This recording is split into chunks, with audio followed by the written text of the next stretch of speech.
My name is Maya, and in trying to be a good friend, I have lost my best friend of 15 years. It is a loss that hurts more every day, because I cannot shake the feeling that I did the right thing, yet I am living with all the consequences of being wrong. My friend Lisa and I have been close since college. She has been married to her husband, David, for 8 years. They have 2 young kids.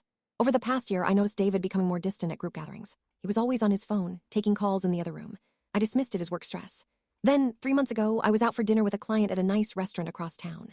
I excused myself to go to the restroom and saw him. David was not at a work dinner. He was at a secluded corner booth, leaning in close, holding hands with a woman who was decidedly not Lisa.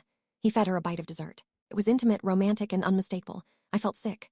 I quickly returned to my table, my dinner ruined. What was I supposed to do? The old saying, "Don't shoot the messenger," echoed in my head.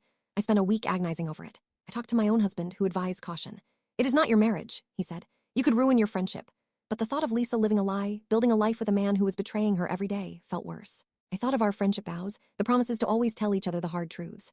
I convinced myself she would want to know. I asked her to meet me for coffee, just the two of us. I was nervous, my hands shaking as I stirred my latte. "Lisa," I began, "I need to tell you something painful. I saw David last week. At Ferrero's, he was with another woman. It was very clearly a date." Her face went completely blank, then it hardened.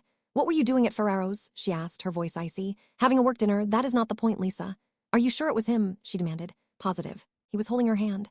"Maybe it was a client. You do not know his work," she fired back. I described the woman, the body language, the dessert. With each detail, Lisa did not look hurt. She looked angrier. Finally, she stood up. "I cannot believe you. Instead of coming to me with some weird concern, you have been spying on my husband and constructing some sick fantasy. Are you jealous? Is your marriage so boring that you need to meddle in mine?" I was stunned. "I am not meddling. I am trying to protect you. I am your friend." "No," she said, grabbing her purse. "A friend would have given my husband the benefit of the doubt. A friend would have asked me first before making these disgusting accusations. You have just destroyed our friendship for some gossip." She walked out, leaving me with the bill and a crushing wave of disbelief. That was 3 months ago. Lisa has not spoken to me since. She told all our mutual friends that I am a jealous troublemaker who tried to break up her happy marriage. Some friends have quietly sided with me, believing I would not lie. Others have pulled away, not wanting to be in the middle. I am now the social pariah. Last week, I heard through the grapevine that Lisa and David are in couples counseling. A mutual friend said, "She's trying to work things out with him." She said you forcing the issue almost destroyed her family before they could handle it privately. So, the kicker is, she now admits indirectly that I was right.